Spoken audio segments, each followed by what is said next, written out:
Hello everyone, आज मैंने अपने फेवरेट एक्टर सुशांत सिंह राजपूत का पोर्ट्रेट ड्रॉ किया है। मैंने स्केचिंग की है, मैं आपको दिखा देती हूँ ड्राइंग।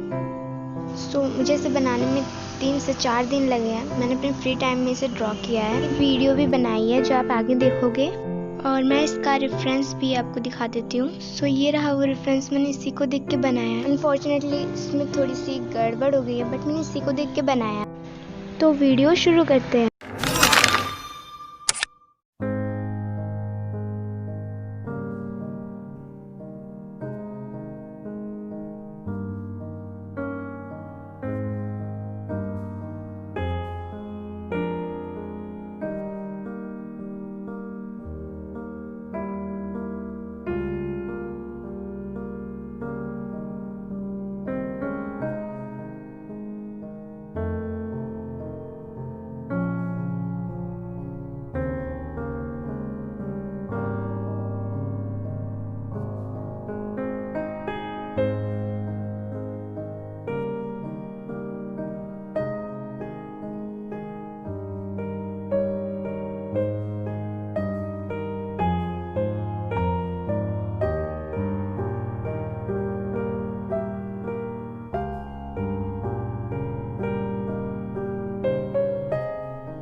वजह से ड्राइंग का कुछ पार्ट मुझे कट करना पड़ा, so I am really sorry. By the way, आपको ये ड्राइंग कैसे लगी आप मुझे ज़रूर बताना। Thanks for watching, good bye.